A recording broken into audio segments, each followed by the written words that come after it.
This is HQ Trivia, live from London, and my name is Beric Livingstone. Hello. We are gathered here, in this place. What is this place? Oh yes. We are gathered here, and our purpose tonight is threefold. One fold is to learn facts about our wonderful world, the second fold is to win actual money in the process, and the third fold holds it all together at the back. Now let's go straight to the commandments. I will ask you 12 questions ranging from easy to hard. You'll have 10 seconds to tap the answer. Get them correct and you move on. Get them wrong and it's bye Felicia.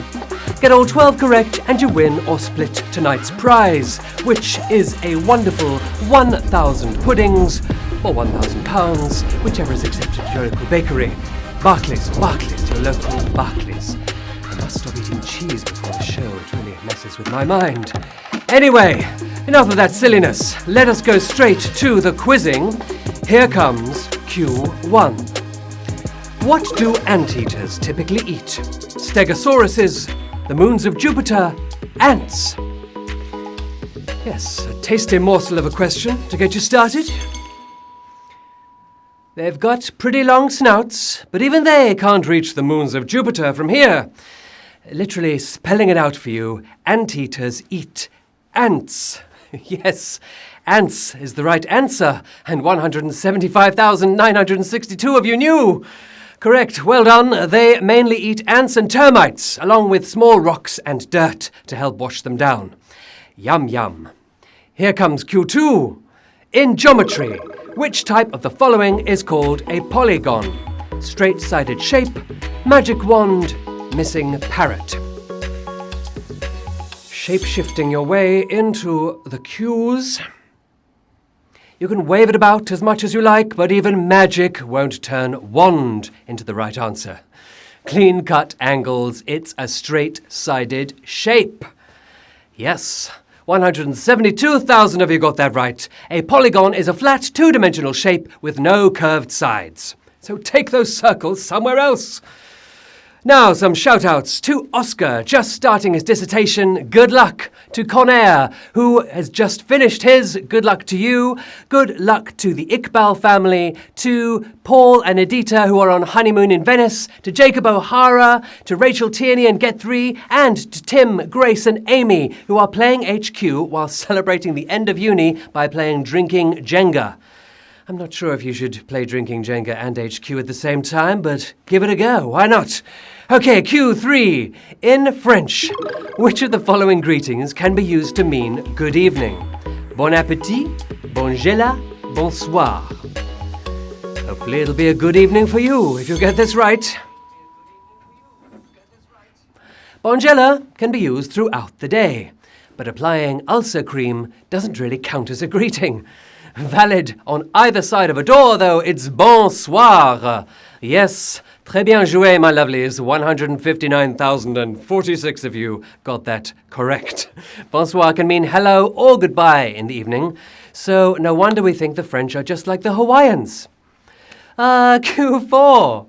Which video game console maker is most famous for the Genesis, Dreamcast and Saturn? Microsoft, Sega, Sony. Game on here at HQ Towers. Well, two of them are famous for making a single line of consoles, but neither would be the famous plastic and chip hordes they are today without Sega. Sega the right answer. Say you, say me, say 126,000 of you got it right. Decades before PlayStation versus Xbox, it was Sega versus Nintendo. And Sega, which was short for service games, unfortunately got the lower score. Let us go to Q5.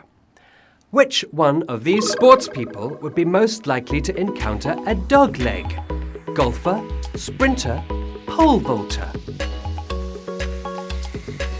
Hopefully no hangdog expressions after this one. Dogs aren't actually allowed to take part in any of these sports, but who still encounters doglegs? Swinging a stick, but not letting go. It's a golfer. Swinging on to the right answer, just 62,903 of you. Well done. Not an easy question. A dogleg is anything that bends sharply in the middle and is a golf fairway that does exactly that. Okay, Let us move on to cue 6. The TV program The Day Today featured a spoof soap set in which of the following? A train spotting club, an accountancy firm, a currency exchange. It's the show that gave us Alan Partridge. But which of these dull scenarios got the pseudo-soap treatment? Swapping money for other money, it's a currency exchange. Yes. Oh my goodness, only 14,852 of you got that right. Yes, that was a savage question coming in there. A Ziki Vapros.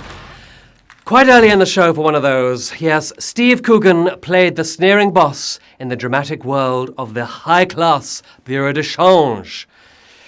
Okay, so 14,852 of you still in the game. Let's go to Q7. Where did the Queen and Prince Philip first meet? At a wedding, at a hunting ball, at a horse race. Ah, those royal circles. They spin so unexpectedly. They've been to their fair share of all of them. But where did the royal we first meet? Meeting eyes across the aisle. It was a wedding. Yes, he was 13 and she was just 8. Only 4,125 of you got that right. I think that's another savage question. It was so savage, it was a Ziki Vabros. Yes, they married a mere 13 years later. In true Game of Thrones style, Philip's cousin was getting married to the Queen's uncle when they first met. Oh, those royals. Something different for you now. Q8. Which of these movies was released in the UK in the 1980s? The Shining, Mad Max, Alien. Acceptable in the 80s. Well, it may have been set in 2122, but Alien was actually released in 1979. And so was Mad Max, because dressing like the 70s, but born in the 80s, it's The Shining. Here's Johnny! Yes, The Shining, the right answer. 2012 of you got that right. We lost just over half of you there. Many actors were actually considered for the role of Jack, including Robert De Niro, Robin Williams, and Harrison Ford. What different movies those would have been. Okay, Q9. Who was the first female US vice presidential candidate to run on a major party ticket? Hillary Clinton, Geraldine Ferraro, Sarah Palin. Politico-historical trivia. 3 ladies looking to shatter the glass ceiling, but who was the first to give it a go? The Democratic dame with the speedy name, it's Geraldine Ferraro. Yes, Ferraro, 1,140 of you got that right. Well done, I thought that was pretty hard. Well done for you guys. Hillary ran for president in the last election, but she's never run as a vice pres. 1,140 of you still in the game as we go into the final 3. Everything still to play for. Here comes Q10. Which of the following famous scientists was born first? Marie Curie, Albert Einstein, Nikola Tesla. It's science. It's science. 3 massive minds. But who got the head start here? Invented the first half of AC/DC. It was Nikola Tesla.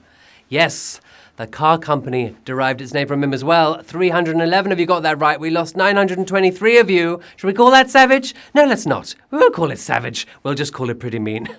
But charity shop legend Marie Curie was next up in 1867, while Insty Winsty Einstein was born in 1879. Yes, he was. Okay, 311 of you now as we go into Q11. Which of these singers fronted a band that shared its name with a card game? Chris Cornell, Michael Bolton, Darius Rucker. Sing for victory. Hootie and the Blowfish.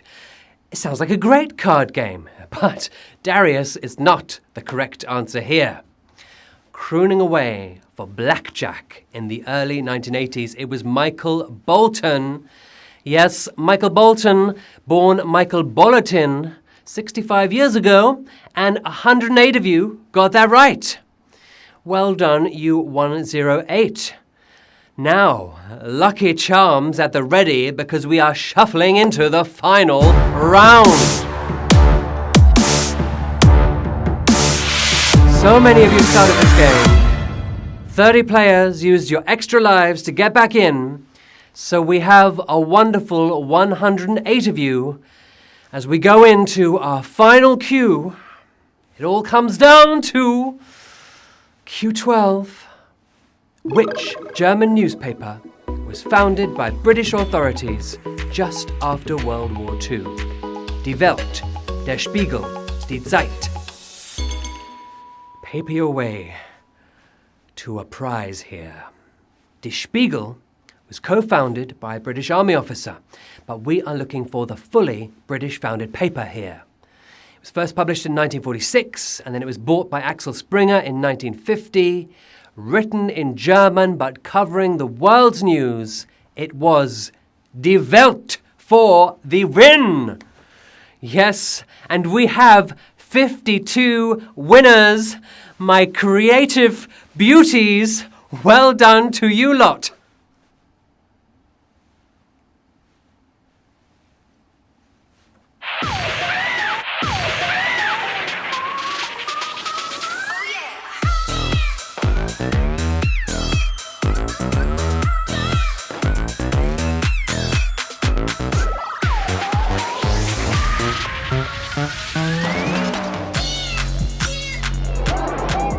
Two Wembleys full of people started playing this game a mere 12 or so minutes ago. We are down to 52 wonderful winners. That is not bad going. Congratulations to you all, to Mikega, to Tabahi, to Raw Locking, to Ouch Ahoy. I can't even pronounce that one.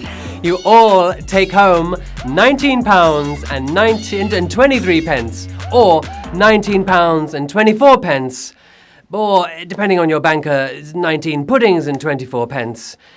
It's up to you, really. Well, my beautiful humans, it was a pleasure, as ever, to host a game for you. Thank you for the brilliant gameplay and for keeping me amused with your comments. I'm Beric, and you can find me on Twitter or Insta, and we are all on Twitter at HQ Trivia UK.